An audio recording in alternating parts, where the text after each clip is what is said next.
Oh, hi. Didn't know you were there. Hello. I'm Richard Littauer. It's been a while, it's been like a year, but I figured it's about time I make some eggs. So I was going to make some eggs today and maybe read some Francis Bacon. I've recently moved to Aotearoa, New Zealand, which means I don't have my fancy jacket. So I hope this tie will suffice. Anyway, let's get started. This is Francis Bacon, same book. It was much lighter in the carry-on. Today I'm reading chapter 20, XX, so expect some salacious material, of Counsel, which has a lot of notes that aren't relevant. I want to get started on the eggs first, so I'm realizing it is where it needs to be. So let's get some eggs going. I have some rice that's in the slow cooker over there. And so I figured I was going to fry up some onions and some mushrooms and some eggs and make a nice rice scramble. So to start that, I need to have heat. Put that here, I'm going to put that on at some modicum of medium-high. And then I'm going to pour in some cooking oil, which I've started using instead of olive oil because it just has a higher flash point. So when I F up, it's not so much of a problem. I find that if I use olive oil too much, it burns because I have ADHD and I'll forget that I'm heating something, even when I'm on a cooking show. So now I just use canola oil all the time, which is like probably not good for me, but I'm also out of butter. I could have used ghee. So while that's heating up, I should cut some onions. I get my chopping board and a knife. And I think I have an onion already in the fridge. Oh, I have bacon. This might actually be Francis Bacon and eggs. I forgot I had bacon. This is going to be a very good day for me. All right. For the vegetarians out there, I'm sorry. For the environmentalists out there like me, I'm also sorry. But I'm still eating bacon. At some point I will quit, but not today. All right. Just going to have a tiny bit because I'm 36 now. My metabolism doesn't work the same way it used to. So I just put that in. I'm actually going to just turn that up a bit while we get started. I'm going to let that fry. Let's read, and then I'll cut some onions. So, of Counsel, 1612, enlarged 1625. The greatest truth between man and man is the trust of giving counsel. For in other confidences men commit the parts of life, their lands, their goods, their children, their credit, some particular affair. But to such as they make their counselors, they commit the whole. By how much the more they are obliged to all faith and integrity. The wisest princes need not think of it, neither think it any diminution to their greatness, or derogation to their sufficiency, to rely upon counsel. God himself is not without, but hath made it one of the great names of his blessed Son, the Counselor. Solomon hath pronounced that in counsel is stability. Things will have their first or second agitation. If they be not tossed upon the arguments of counsel, they will be tossed upon the waves of fortune, and be full of inconstancy, doing and undoing like the reeling of a drunken man. Solomon's son found the force of counsel as his father saw the necessity of it. For the beloved kingdom of God was first rent and broken by ill counsel, upon which counsel there are set for our instruction the two marks whereby bad counsel is forever best discerned, that it was young counsel for the persons and violent counsel for the matter. I find his level of English incredibly difficult to parse, even in a bad faux British, half Scottish accent. I kind of understand that he's saying if you have counsel, just commit to it. And I understand he's saying that bad counsel really screwed over the kingdom of Israel under the leadership of King Solomon and David, if they ever did so exist. But I'm not really following the rest of it. I've cut up some onions. I see that the bacon is like frying now. Let that fry another 30 seconds or so, flip it over, then throw the onions in so they can all cook together. Let's read the next paragraph.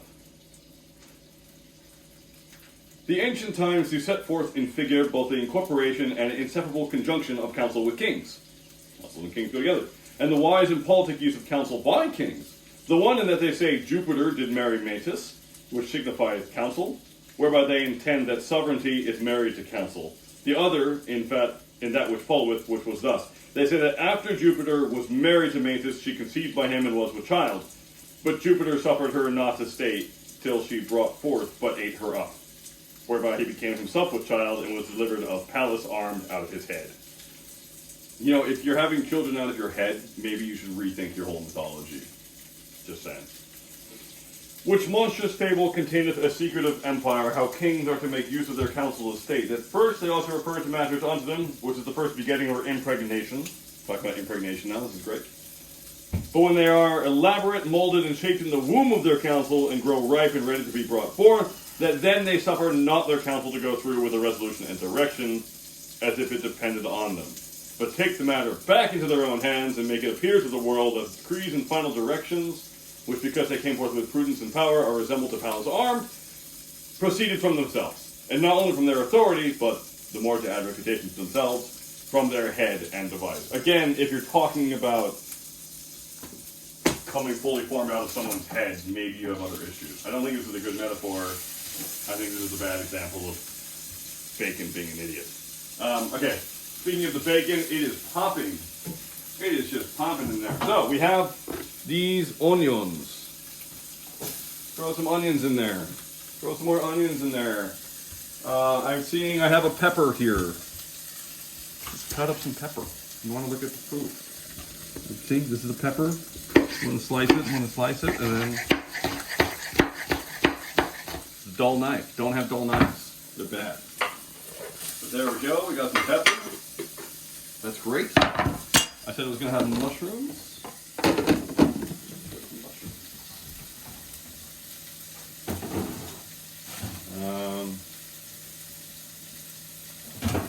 You know? No, I do have some. That was a close call. Close call. Here's some mushrooms. See, the thing about Francis Bacon and eggs is that I needed to make breakfast anyway. So this really isn't that big a deal. I'm grateful to my camera woman today for taking time to shoot this with, you know, her phone. Thank you. But, hopefully it's not that much of an inconvenience. This looks pretty good. You see they're kind of browning already, which is excellent, and it smells delightful. I'll throw these mushrooms in. I know that Julia says that you should really let them breathe and be really careful with your mushrooms and don't put them in too long. I find I don't care. I just like having mushrooms. Like, I don't care if they're burnt. Just the taste of mushrooms in general is great. You should let them in until they just start to be water, and that's when they're really good. But I find if I'm putting them in an egg scramble, I'm probably going to put ketchup on it. And if I'm going to put ketchup on it, I just don't care that much. So I just throw them in with the rest. So, cooking tip for you, screw the advice of experts. Also screw my advice. And again, I'm not an expert. Salt. Generous pinch. Nice to see it there in the sun ray. I hope you were able to get that. I like the way the steam is coming off. And you can see the flax in the background. It's just nice to be in a new kitchen. Got one with lots of light. Okay, it's almost time to add the rice.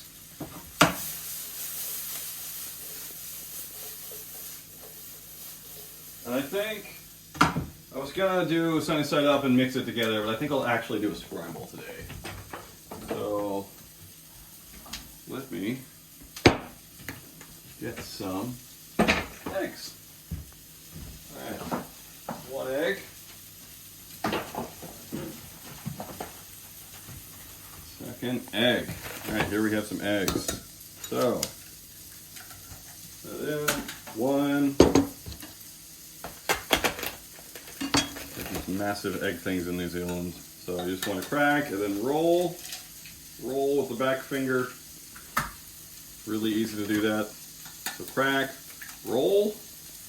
Look at that. 3 perfect eggs. Every time. Now you can use milk. I actually tend to use water because I find it makes it airier, but it doesn't set off lactose. intolerance, which is lovely. Break those up real quick. Oh yeah, it's all coming together. All right. So, this looks excellent. These look really good at this point. And what I'm gonna do now is I could take these off of here, but I'm just gonna push them all to the side. And I'm gonna throw in some rice. Just take this over here because it's easier. And I have this lovely rice. It's 14 hours old, but that looks like a good amount to me. And I just threw that in there, put the rice back in the slow cooker where it's gonna stay warm. So here we have some lovely rice. So now I'm just gonna mix in some of these things.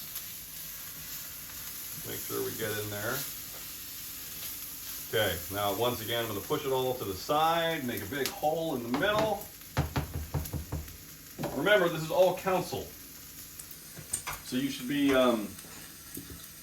taking it or something. There we go. That's all poured in, and now I just let that sit. While that's happening, I can probably read half a paragraph. Let us now speak of the inconveniences of counsel and of the remedies. The inconveniences that have been noted in calling and using counsel are three. First, the revealing of affairs, whereby they become less secret, NDA. Secondly, the weakening of the authority of princes, as if they were less of themselves, yes. Don't ask for a counsel of your king, from like your subjects. Thirdly, the danger of being unfaithfully counseled, and more for the good of them that counsel than of him that is counseled, always the case. Go listen to wear sunscreen. For which inconveniences the doctrine of Italy, the practice of France, in some kings' times, hath introduced cabinet councils, a remedy worse than the disease. As to secrecy, princes are not bound to communicate all matters with all counselors, but may extract and select. Neither is it necessary that he that consulteth what he should do should declare what he will do, but let princes beware that the unsecreting of their affairs comes not from themselves, and as for cabinet councils, it may be their motto, plenus remardum sum. One futile person that maketh it his glory to tell will do more hurt than many that know it their duty to conceal. It is true, there be some affairs which require extreme secrecy, which will hardly go beyond one or two persons besides the king. Neither are those that counsels unprosperous, for besides the secrecy they commonly go on constantly in one spirit of direction without distraction. But then it must be a prudent king, such as is able to grind with a hand mill. I should probably look what I'm doing. So this looks pretty good to me. I'm actually pretty happy with this. It's kind of wet. So I'm just going to do a bit more until it's a bit less eggy. You know, since I'm doing a stir fry and I haven't added that much stuff, I've made a hole in the middle and I have some sesame. Put a tiny drop in, just a tiny drop, and then I just fold it in. Apparently, fold it in, which really just means spread it around a bit and pretend you're trying to do the fold thing. So that looks, oh, that smells really good all of a sudden. Woo! Sesame oil. And then finally, because I've already added sesame oil, I might as well, and I feel like it, I'm going to add some soy sauce.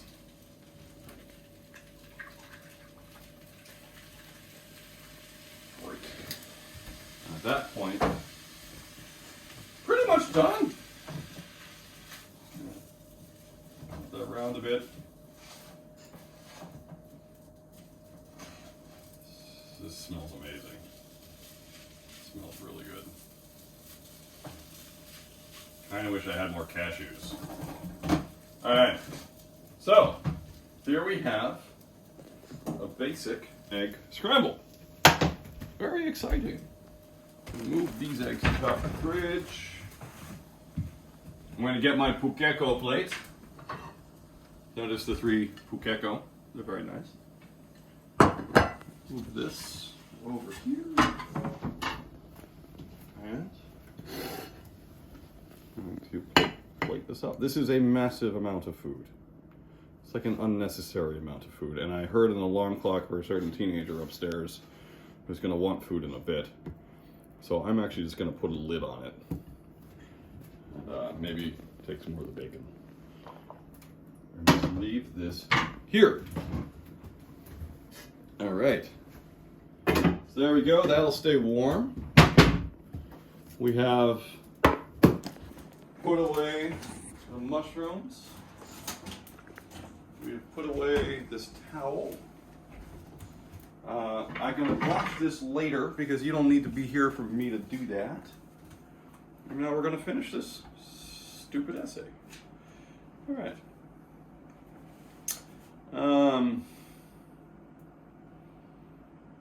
And those inward counselors had need always be wise men, and especially true in trusting to the king's ends, as it was with King Henry the Seventh of England, who in his greatest business imported himself to none except it were to Morton and Fox. The king had a fox counselor. For weakening of authority, the fable showeth a remedy. Nay, the majesty of the kings is rather exalted than diminished when they are in the chair of counsel. Neither was there ever prince bereaved of his dependencies by his counsel, except when there hath been an over-greatness in one counselor, and an over-strict commendation in diverse, which are things soon found and holpen. I don't know what holpen means. I also don't think this is true. For the last inconvenience that men will counsel with an eye to themselves, certainly non inveniat fidem super terram is meant of the nature of times, and not of all particular persons. There may be that are in nature faithful and sincere and plain and direct, and not crafty and evolved. Let princes above all draw to themselves such natures. Besides, counselors are not commonly so united, but that one counselor keepeth sentinel over another, who watches the watchman. So that if any do counsel out of faction or private ends, it commonly comes to the king's ear. But the best remedy is if princes know their counselors, as well as their counselors know them. Principes est virtus maxima noctis suos. And on the other side, counselors should not be too speculative into their sovereign's persons. The true composition of a counselor is rather to be skillful in the master's business than his nature, for then he is like to advise him and not to feed his humor. It is of singular use to princes if they take the opinions of their council both separately and together. For private opinion is more free, but opinion before others is more reverent. In private, men are more bold in their own humors, and in consort men are more obnoxious to others' humors. Therefore it is good to take both, and of the inferior sort rather than private to preserve freedom, of the greater rather than consort to preserve respect. It is in vain for princes to take counsel concerning matters if they take no counsel likewise concerning persons. For all matters are as dead images, and the life of the execution of affairs resteth in the good choice of persons. Neither is it enough to consult concerning persons secundum genera, as an idea or mathematical description, what the kind and character of the person should be. For the greatest errors are committed, and the most judgment is shown in the choice of individuals. It was truly said, optimi concealare mortui. Books will speak plain when counselors blanch.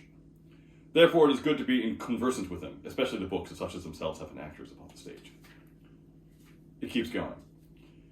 The councils at this day in most places are but familiar meetings where matters are rather talked on than debated, and they run too swift to the order or act of council. It were better that in cases of weight, the matter were propounded one day and not spoken to till the next day. In nocte consilarum, take counsel at night. So was it done in the Commission of Union between England and Scotland, which was a grave and orderly assembly. I commend set days for petitions, for both it gives the suitors more certainty for their attendance, and it frees the meetings for matters of estate, that they may hoc agere. In choice of committees for ripening business for the council, it is better to choose indifferent persons than to make an indifferency, but what the? In choice of committees for ripening business for the council, it is better to choose indifferent persons than to make an indifferency by putting in those that are strong on both sides. Okay, so have the blandest possible board for your nonprofit. I commend also standing commissions, as for trade, for treasure, for war, for suits, for some provinces, suits. For where there be diverse particular councils and all or but one council of estate, as is in Spain, they are in effect no more than standing commissions, save that they have greater authority. Let such as are to inform councils out of their particular professions, as lawyers, seamen, mintmen, and the like, mintmen, be first heard before committees, and then as occasion serves before the council, and let them not come in multitudes or in a tribunitious manner, for that is to clamor councils, not to inform them. A long table and a square table, or seats upon the wall, seem things of form, but are things of substance. For at a long table a few at the upper end in effect sway all of the business, but in the other form there is more use of the council's opinions that sit lower. A king, when he presides in council, let him beware how he opens his own inclinations too much, in that which he propoundeth. For else counselors will but take the wind of him. And instead of giving free counsel, we'll sing him a song of placebo.